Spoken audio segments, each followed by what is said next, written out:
Welcome to the Riverfront Bengals Show, episode number 27. We are still on the air. Might be delayed. I have no idea why no one's kicked us off yet, but hey, we're still having fun. We are the place for the number one Bengals related content in the sprawling metropolis of Great Falls, Montana. I've heard it's great up there, Big Sky Country. You ever been? I have not been to Great Falls. I've been to Bozeman a couple times now. I got some family over there, but gorgeous. One of the most impressive places I've ever been. See, watching Yellowstone, I have no interest in going out there. I'm afraid I'm going to get shot up by the Dutton clan. Yeah, maybe avoid the Dutton Ranch. Yeah. I am your congenial host, Joe Farsing. Along to my left is Nate Dotson. What is going on this week, Nate? Man, it is a beautiful 77-degree day here right now. Unseasonably warm, if you will. Yeah. So I've been enjoying it by driving all over the state and rolling the window down. That's my extent. So you getting frequent driver miles? You get something like that goes for your gold card or something? The government gives me like 62 cents per mile now. So I'm thinking about just driving as a full-time job. That's not too bad. It's good, man. There hasn't been a ton going on in Bengals land, but there's some stuff worth talking about because we have to. That's what we do. We come to you every week. That's why we get paid the big bucks, folks. Well, if you are watching us on YouTube, do us all a favor. Click like, hit subscribe, tell your friends, tell a doctor, tell whoever. We are awesome. If you're listening to us on Apple, if you're listening to us on Spotify, Google Podcasts, anywhere, rate us 5 stars only. Again, spread the word. Word of mouth is the best way. We enjoy what we're doing, and sure as hell hope you guys like what we're doing. So we're having a lot of fun here. So on the news and notes of the week, not a whole lot going on this week. Again, this is kind of a slow, dead period. Cal Itemitis, who filled in ever so nicely when Clark Harris went down with his injury after game one. He got re-signed to a 1-year deal, so there'll be some stability with the long snapper. Sorry. Man, Cal is number one on the all-name team for me. Are you a Kentucky and Coach Cal fan, or are you just like Cal Itemitis because it sounds like some kind of illness? No, Itemitis sounds like somebody that fights Zeus in his spare time. But again, yeah, anytime you can have any kind of consistency, especially with the special teams, kicking equation and everything, that's always a good thing there. Wide receiver coach Troy Walters, he got interviewed for the offensive coordinator job in Arizona. He did not get the job. The entire staff is run back, which is fantastic. Continuity, baby. Keep everyone around. System seems to be working. 2 straight AFC Championship games. They seem to know what the hell they're doing. So why not? I would love maybe one of the listeners can figure this out. I would love to figure out of the final 4, maybe even final 8 teams, which squads returned everybody, and then you combine that with how many starters that the Bengals are returning. It's just I think that we are in a more advantageous position than just about anybody else in the game. Oh, absolutely. The Eagles lost both their coordinators, head coach of the Colts and head coach job of the Arizona Cardinals. The Chiefs lost Eric Bieniemy, who's now the offensive coordinator in Washington. San Francisco lost their passing game coordinator. I forget the exact title. Mike LaFleur, who is now the offensive coordinator for the Jets. And I'm not sure about the divisional round teams, but again, to have that kind of ultimate, I don't want to say disrespect, but these guys aren't getting promotions and head coaching jobs. It's kind of stupid. Again, I'm happy to have them here as long as as long as they'll stay. But somebody hire these guys; they deserve it. Nobody hire these guys. Don't listen to him. Or at least somebody give the Bengals enough money to pay these guys like their head coaches and offensive coordinators to keep them around. So they deserve the bank. Other news and notes: Zach Taylor really, really loves it here in Cincinnati. Talking to Huskers Online is a Nebraska football. As you didn't know, he was a Big 12 player of the year playing for Nebraska, a stud quarterback. He doesn't ever see himself voluntarily leaving the Bengals organization. Quote, they're going to have to carry me out here in a casket. I love it. Just specifically Cincinnati. It's a really good fit for my family, myself, the other coaches and ownership, and Duke Tobin. I can't imagine myself anywhere else. Yeah, they'll have to kick me out of here. As someone who's lived here my entire life, I get it. It's an awesome place to live. It's cheap. People are friendly. And someone, even someone as, well known as Zach Taylor, like he can go to Kroger or Target, and can pretty much be left alone. We're not, we're not that big assholes.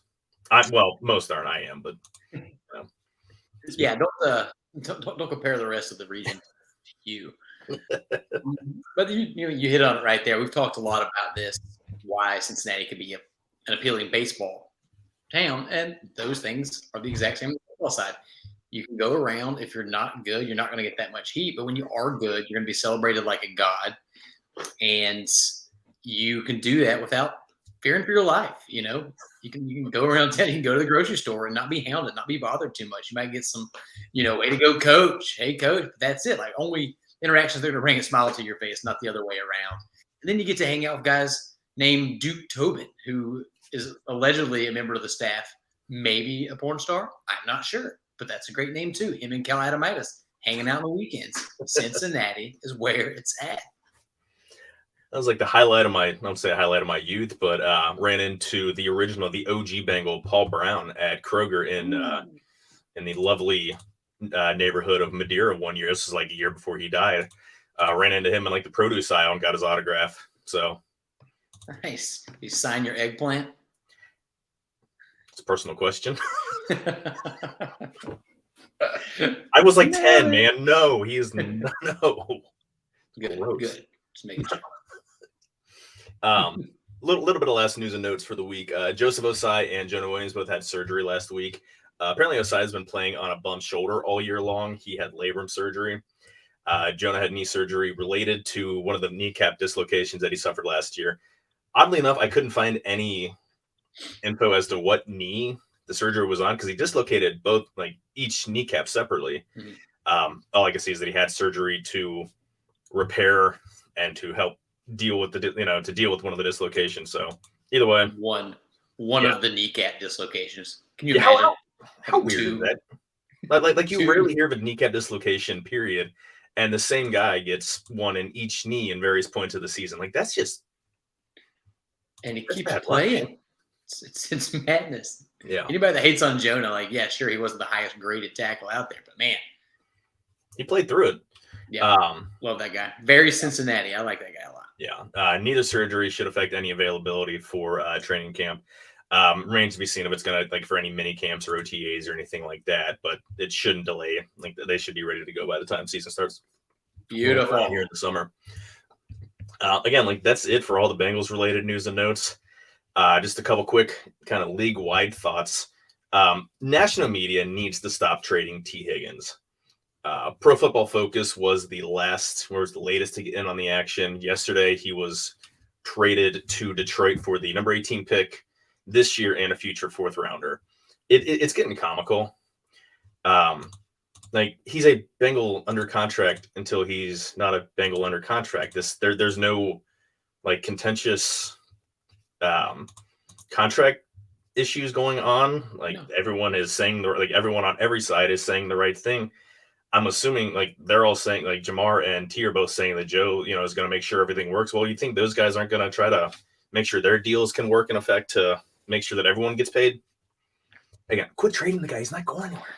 Yeah, and it's crazy. Like, we are big fans of PFF. We use them as a resource quite a bit. I think these guys are doing incredible work. It's not all Cincinnati born and bred, but they're crushing it over there. We're huge fans.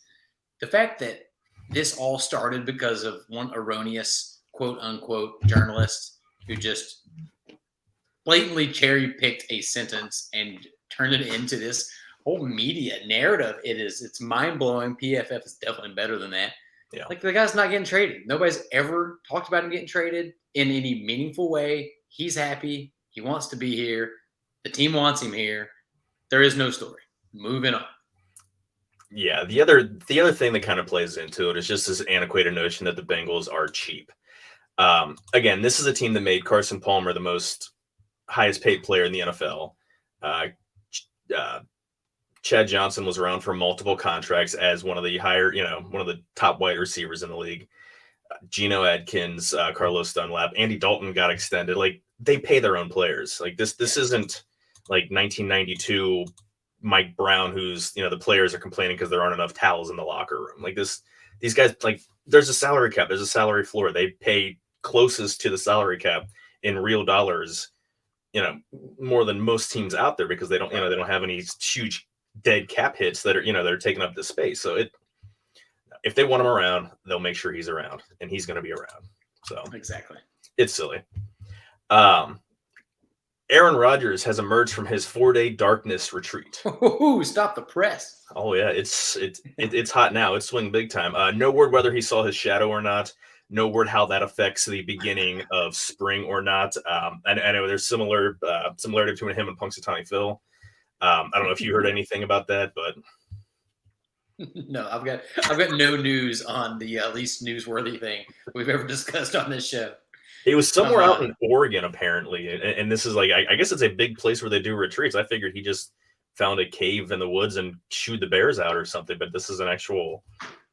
I read something. They're like it's he's in a 300 square foot room with full electricity and a bathroom. I'm like, okay, like, are we sure it was a darkness retreat? Maybe he was just hanging out. Right, just a literal man cave. I don't know. Welcome back, Aaron. We missed you. Did we though? No, we didn't. I mean, the Packers seem like they have zero interest in the dude anyway. So, well, that brings us to they're done with him. Worth talking about real quick. Yeah. Where do you think he's going to be? Yeah, I mean, our next thing was going to be just kind of quick projections over the quarterback carousel this offseason. I don't have a crystal ball, but I think if I were to put money, would be him going to Las Vegas and reuniting with Davante Adams. It makes a lot of sense there. Their team, they're not exactly in win now mode, but they've got a quality roster. Last year was kind of an anomaly, and they still have Josh Jacobs, who's a fantastic running back. Again, Davante Adams. They've got talent there. That seems like a good landing spot for him. What do you think? I like it in theory. That does make some sense, but like he's not a free agent, right? So whoever gets him is going to have to trade for him. And what are you going to give for a? It's like a team in the NBA trading for Kyrie Irving right now. Like, yeah, the guy's got all the talent in the world, but they're not getting any younger. Especially in his case, he's one of the older quarterbacks in the NFL, and he could flake out at any moment. Yeah, you never know what's going to happen. For some reason, I've been seeing him in my mind weaseling his way over to the New York Jets. I know you've got a different prediction for that, and that kind of makes sense too. But he just strikes me as a classic Jets move. Not one that I want to see, but like spin big, get your guy, and then it turns out he's just over the hill and washed up, and you've mortgaged your future for somebody that's not even throwing balls for you in 2 years. Yeah, you mean like his predecessor in Green Bay that went to the Jets, Brett Favre? That didn't work out so good for them. Yeah, that's kind of why I don't see that really happening. They've got a good roster around them. They don't. And on offense, they've got Breece Hall, they've got good running backs, they've got Garrett Wilson, Elijah Moore. That's why I don't see them as a fit, because they're a good young team, and adding someone who's 37 years old, and again, I don't want to say he's enigmatic, but he's his own weird kind of flake, and he can definitely turn the tide to upset what they're building there. Yeah, don't get me wrong. I'm not saying I think the Jets should do it. Yeah. It just seems very Jetsy to me. Yeah. The guy that I actually have that I think is going to go to the Jets, because they're not rolling it back. Mike White is not going to be their starting quarterback. Zach Wilson is not going to be their starting quarterback if there's any, if they have any say in it. I've got Jimmy G. I think it makes a ton of sense for him. There's a lot of similarities to what he had in San Francisco. A fantastic defense in place. Again, with the playmakers in place that I talked about before with Garrett Wilson and Breece Hall. He's got a lot of familiarity with Robert Saleh. He was the defensive coordinator there for the 49ers, and their new offensive coordinator, Mike LaFleur, was his passing coordinator in San Francisco. So that's about as seamless as a transition as you can find for someone who's, switching teams, switching conferences, switching coasts. You'd have to think the feeling would be mutual, that familiarity with the staff, and then he's a good-looking dude. He just fits that New York quarterback mold. Like, he would go there and just swim in it. Nobody would be happier playing in New York than Jimmy G. Yeah, and it's he's a guy. He's not an Aaron Rodgers level quarterback, but he's also a guy who's efficient. He's effective. He's Matt Ryan when Matt Ryan was on the Falcons. He's a guy that also doesn't come with an Aaron Rodgers price tag. That's exactly it. He's going to make a hell of a lot less money, and they've got a good young roster, and they can save that cap space for to fill in. And history has proven you can lose the Super Bowl with Jimmy G as your quarterback.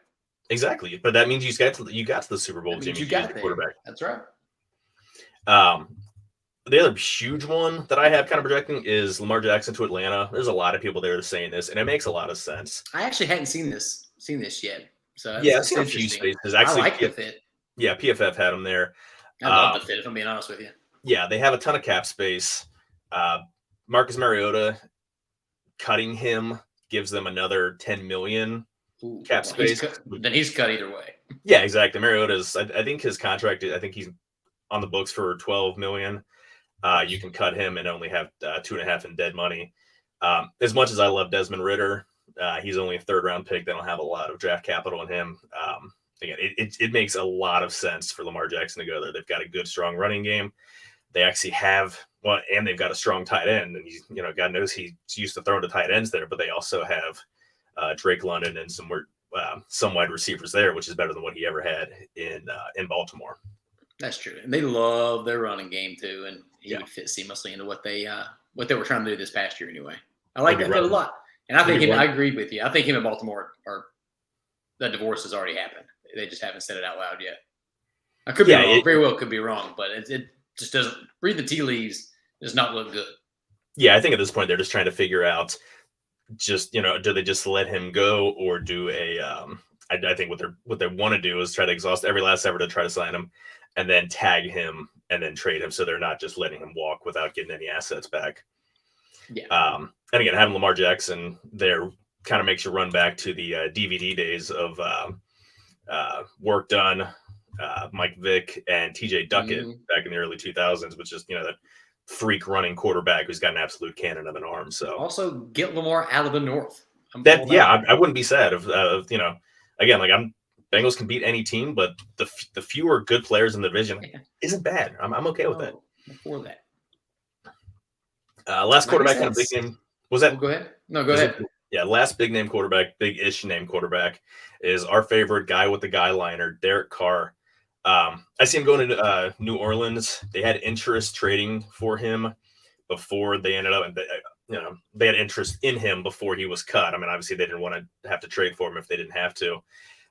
It makes a lot of sense because the head coach of the Raiders when he was drafted is Dennis Allen, who happens to be the head coach of New Orleans. And again, they've got a good defense behind him, so that's, I think the fit makes sense. Again, who knows where it's all going to end up, but it's a fit. They're a city that loves their quarterbacks. Who's got that going for them. They've had this, the post Drew Brees era has been tumultuous to say the least. So at least having someone steady would be appealing in New Orleans. And I also appreciate his pettiness when he refused to let them to waive his no trade clause or whatever it was. So he's like, no, you guys are going to cut me. You cut me. I'm not going to help you get anything in return. Yeah. So go kick rocks. So I like that about Derek Carr. I don't think that you can win a championship with Derek Carr, but you can do a lot worse. He's the top half of the league.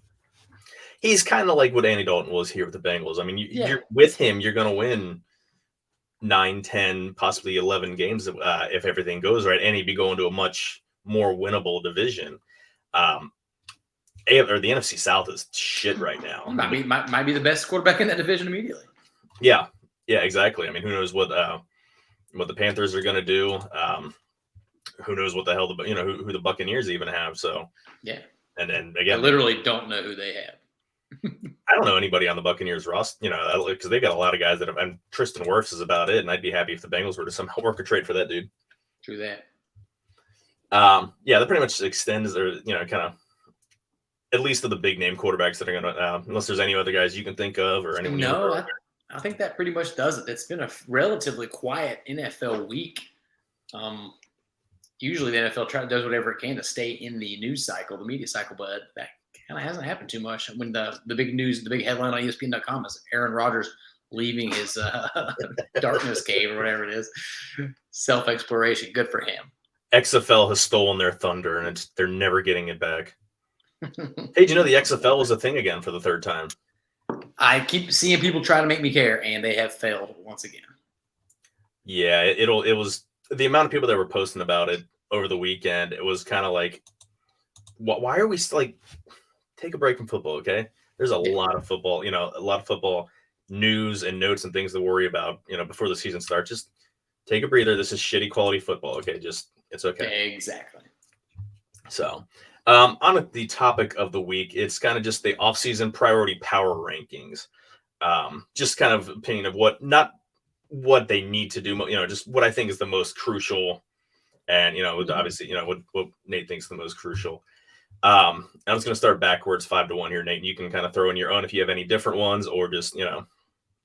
We bounce these off each other a little bit. There's maybe some conversation to be had about the order, but we'll get to that as we go. Number 5, and again, this isn't that it's not important, but I think it's the least crucial because it's going to be a done deal, is to extend Joe Burrow. This is going to happen. It's not oh my God, they need to get this done. This will get done. It'll be a deal that's that works well for both sides. The structure is the most important aspect. We're hoping that it's in a manner so they can keep Jamar, keep enough mouths for the offense to feed. But ultimately, Joe deserves to get paid, and he will get paid. Yeah. This is the one that I was kind of just alluding to. I think if we would have had a completely separate list, I would have ranked this number 1. I do get why you ranked number 5, because you're right. The statement, the Bengals need to extend Joe Burrow, is a guarantee. Like, it's happening. There is no reason to believe anything other than he is going to become extremely, extremely generationally wealthy very, very soon. But it's so important, not only that it happens, but when it happens and what those details look like. The dominoes that fall once we figure out how this thing is structured are going to permeate throughout the rest of the Bengals offseason. So I would love to see it not just be, obviously, we all want team-friendly deals, right? We want maximum flexibility. But I want to see it happen soon, because I want them to be able to focus all their attention on free agency and the draft and re-signing some of these guys, figuring out who they want to keep, who they want to get rid of, #Joe, and not you, Mixon. Sorry, we're keeping you around, at least for a little while longer. But, so I get why you're ranked number 5, but it could easily be number 1 on this list for sure. And again, the only reason one of the other reasons that I don't have it higher is no matter when it happens, you have an idea of what he's going to make in 2023 and in 2024, even without an extension. Sure. With the extension, like his money is kind of set in stone, so you're going to have money for guys in 23 and 24. Yeah. Again, that's 25 and on. That's they'll worry about that down the road, but they're in good shape either which way. Number 4 on my list is to find more pass rush, whether it's from linebacker, defensive end, defensive tackle, somewhere. They were kind of in the middle of the pack. I think 17th in PFF for pass rush grade. ESPN only had them in 25th in win rate. They also struggle to translate pressures into sacks. Only 3 teams had fewer sacks in the NFL. That was, again, sacks aren't the end all be all. I mean, you can cause incompletions, turnovers, things like that. But ideally, you want to be able to get, to get the quarterback on the ground more often. Look at the Philadelphia Eagles. I think outside of the draft, because they're going to draft, either an edge guy or some 3 technique to push up the middle. Go get a mercenary like Justin Houston or Robert Quinn, guy that's just going to only come in on passing downs. Played 15, 20 snaps, a game. I mean, they got Osai that can do that as well, but I think he's going to carve a bigger role next year. Mm-hmm. And then, just go draft a 3 technique. There are guys out there that can help out. Yeah, I was glad you put this on the list. I don't know if I would have thought to, but what you just said, I mean, that's what the eye test said too. They were not getting pressure. I think that doomed them in the AFC Championship game. Trey Henderson got in the backfield a lot all season long, but he never got those sacks, not the ones that he got just a year ago. So finding that one person that puts pressure on the outside is going to be crucial, or just Trey actually getting there instead of being, one step away or 6 inches away as he was so many times. I guess also, like, the Bengals don't really prioritize linebackers, and there's not going to be a guy available that can have that sort of game-changing presence where they're going to be drafting, where we expect them to be drafting over the next few years. So free agency, that mercenary strategy, I think that would be a pretty good idea. Otherwise, you're kind of relying on either developing somebody yourself it being somebody you already have, or somebody that's really wanting to join this Cincinnati show, somebody that loves the city as much as Zach Taylor does, that just says, "Hey, guys, I'm here. Come get me." Yeah, I mean, and they're in a position that they can get these guys that are out just trying to chase a ring. Carlos, I don't know what Carlos Dunlap's thing is, and I don't know where he is with the city and organization after how he left, but that's a guy. Now, granted, he just won his ring with the Chiefs, but again, that's a guy that, can come in and just, he's not going to make a ton of money. He's on the backside of his career, but he can still provide some juice. The one thing that I wonder about, because the sack numbers dropped off precipitously from last year to this year, and Hubbard and Henderson had similar pass rush pressures and win rate. How much losing Larry Ogunjobi kind of affected things? BJ Hill and Larry Ogunjobi was a hell of a both provided a hell. When one was out, the other was in, and if Hill was out, and then they didn't really have anyone else to provide much of a push. DJ Reader does a great job when he's in there, but you don't want to keep him in too often on passing downs, or he's going to get worn out. Again, that's why I think someone providing push up the middle is just as important, because if Hendrickson's back there, but no one's getting any push from the tackle spot, the quarterback can just step up and find an escape lane. That's why having Geno Atkins, when he was in his prime, he and Dunlap just absolutely feasted, because Dunlap would provide push. Quarterback would have to step up right into Geno, or Geno would push him out of the pocket and right into Dunlap. So right, and then losing Cheeto hurts too, right? You don't get those coverage sacks when you're top 5 cornerback playing like a top 5 in the league goes out. So hopefully, I'm confident we'll see some positive regression. To be fair, the NFL Bengals still allowed the lowest completion percentage and lowest passer rating in the entire NFL. It's like 58% completion percentage, which is, when you've got Eli Apple and a rookie out there as your cornerbacks for the bulk of the season, and you're still giving up less than 60%, you're doing a hell of a job with your schemes and zones and everything like that. So everyone's playing good team football. Number 3 ranking on me for my offseason priorities is to figure out the running back position. I know running back is devalued. It seemed to make a little bit of a comeback this year, but Bengals kind of have a lot of decisions to make and a lot of things to try to figure out this offseason. Samaje Perine is an unrestricted free agent. He can go sign anywhere.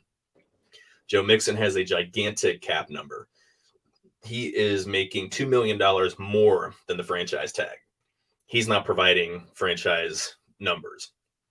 Even his biggest proponents, can look and say, that especially the way that this team uses running backs. He's not a bellwether guy who's going to get 25, 30 carries a game. So they need to figure something out with him.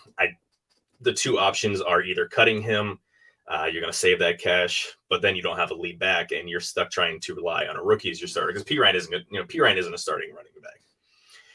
I don't think anyone else on the depth chart is good enough. Trevion Williams is decent if he has to step in a pinch, and Chris Williams must have run over somebody's cat, because he's pissed off somebody in the organization that he's just completely fallen off the map.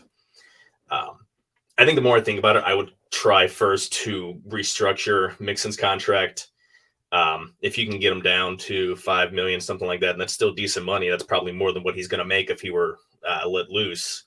You try to do that, and then you still draft somebody anyway, because you need fresh legs. They still don't have a home run hitter. Yeah, I would like to see him bring back Samaje. I think I'm personally done with Mixon. I don't think they're going to be able to restructure it to an amount that I think would be smart. Yeah, like even if he's making $5 million a year, I don't think you're getting $5 million worth of production out of Joe Mixon. So he's done some good things for this team, but I think it might be time to move on. The Chiefs just won the Super Bowl with a 7th round draft pick, getting most of the snaps. You got Samaje to hold it down. There are going to be veterans available that you can plug and play in free agency. There always is.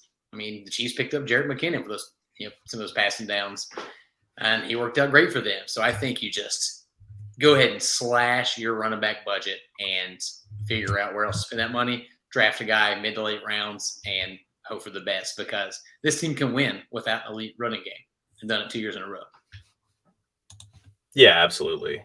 And again, the Chiefs had a top of the draft. Clyde Edwards-Helaire was a first round pick out of out of LSU, the same team with Burrow and everything like that back in 2019, and he didn't even see the field because he got outplayed by Jerick McKinnon and Isaiah Pacheco, 7th round out of that great football producing school of Rutgers. Hey, I would love a flyer on CEH. Yeah, get the LSU band back together, baby. Yeah, again, they need somebody. And one of my huge issues with Mixon is the guy's allergic to blocking. Pass protection as a running back is more effort and attitude than anything else. You just have to get in somebody's way for a second. Like if a guy's getting to your level, quarterback sees him and just needs that split second. And Samaje Perine does a great job. And look at Gio Bernard when he was here, tiny guy. I mean, he was like 5'8", 200 pounds, and he was a great pass protector because he actually tried. He actually stuck his nose in there. Mixon's attempts are just kind of laughable. It's an absolute kind of waste just putting him out there. So I mean, again, I see your point about $5 million being a lot of money for him. So yeah, that's where I am. Up to the number 2 thing on my list is T. Higgins. You want to extend. This is the guy that you want to extend. This is why I think he's just a little bit higher priority because it kind of helps guide where you're going to go after in the draft. I mean, a 3-year deal for this guy I think is a fair deal. Most of his money is going to be paid before Burrow and Chase are getting their capital M money. Again, you don't trade this guy this year, but you at least you can figure out what you're going to do once you get some extension, get some talk with him and figure out what you're going to do. So yeah, I would have thought that this could have been much lower on the list, if not in the top 5 at all, 2 or 3 weeks ago. But then because of that media shitstorm that we talked about, suddenly part of the reason you might want to take care of him and figure out this sooner rather than later, because they've got him another year and he doesn't seem like the kind of guy to make a big stink out of it. I feel like he would have just played out this year, probably wouldn't have held out. But now there's been a lot of chatter. People are getting into his head. So you have to sort of prioritize getting him taken care of one way or the other sooner rather than later. So, yeah, I think you're right that this is top of the priority list. Well, and you're also seeing kind of what people are showing what his value is. Sure. Just reading, just again, stay off social media as always. Number one most important rule. But I mean, you see all these fans of other teams like saying, "Oh yeah, this guy needs to come here." This guy, no, he's in high demand. He is a number 1 receiver. And he could get Bengals could trade him and get some good draft capital back. I wouldn't because I think that the team that they want to be has those stud receivers, but he's a very valuable, useful person. Yeah, couldn't agree more. To me, the number 1 most important thing, again, higher than anything else, upgrade right tackle. Again, that's seems to be. I mean, this is a priority every year since. Can we stop talking about this one offseason, please? I know. Again, I couldn't even tell you the last time the Bengals had a strong offensive line. I mean, they were good in the mid 2010s, with Whitworth, and in the mid 2000s. But La'el Collins was absolutely terrible this year. I mean, he was fine run blocking, but he was an absolute turnstile pass blocking, just no athletic ability. And then he's with an ACL injury, there is no way he's going to be ready for week 1. Again, Hakeem Adeniji is not the guy. We've seen him absolutely get blown up. Back like the last possessions on of the last 2 playoff losses were blown up by Hakeem Adeniji whiffing on blocks. I mean, 3rd down against the Chiefs on the last drive, he whiffed on Chris Jones and forced an incompletion. Yeah. I think they need to go out and they have money to make one good size signing and go get Jawan Taylor out of Jacksonville. He's not going to be cheap, but he's also not top of the market. Fix that spot. Don't get a Band-Aid. Fix the spot. Yeah, I guess you always run the risk of, and they save some money if they got rid of La'el. But you spend all that money and then another guy gets hurt. I guess that's true for every position. So you can't really, put your, let that stop you. But man, it's been tough. It's constantly tough. But you you have to get that done. You have to shore that up. And you want to send a message to Joe too. Say, hey, we're going to look out for you, man. They tried to do that last offseason. I didn't have a problem with a single one of those signings. Yeah. but one of them didn't really work. It was better, not good. We need it to be good. And it doesn't just signal to Joe, it signals to the wide receivers. Hey, man, we care about this passing game. We want to get you guys as much time as possible to get open. We spend the money here. It makes you guys better. Let's see what we can do. So, yeah, I could not agree more. That's priority numero uno. Yeah, and I don't even think you even need to cut Lau. I mean, try to restructure him maybe if you want, but he's not making a ton of money. A lot of it's in roster bonuses, and if he starts out on PUP or IR or anything like that, then that's less money you're going to have to pay. He can come back and be the first tackle off the bench, or come in. I mean, he started out his career playing guard, and he played pretty well as a guard. So he's not like he could be useful on the roster as a backup. So again, that's questions for more, things for more important people than us. But whoa. Allegedly. That pretty much wraps up what we have for you this week. No viewer mail. If you guys have anything, send us over next week. We'll just carry anything we got over till then. Nate, you got any final thoughts before we get out of here? No, man. Hopefully we have some more news to report. But if nothing else, I'm going to let you know what Aaron Rodgers did at the supermarket. Super important. We got to bring that news to the listeners.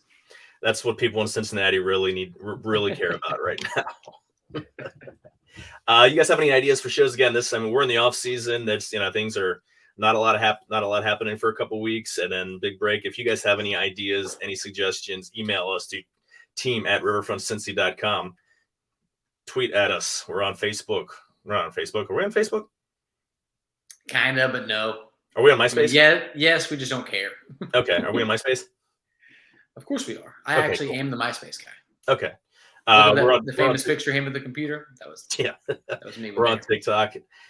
Tweet at us, knock on Nate's door. Again, as always, he's more than happy to see a friendly face. Sure. Just bring beer. Yeah, bring beer. Don't bring any tomatoes to throw at him. That's just not really cool. I've been drinking a lot of those high noons, the alcoholic vodka sodas.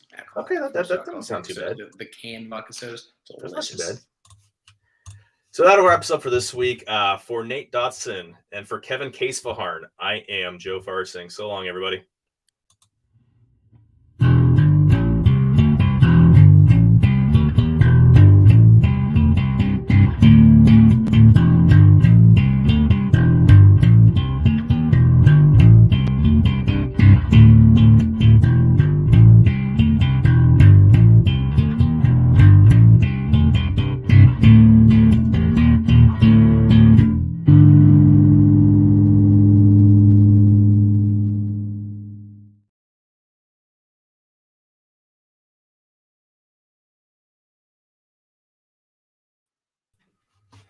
Boom.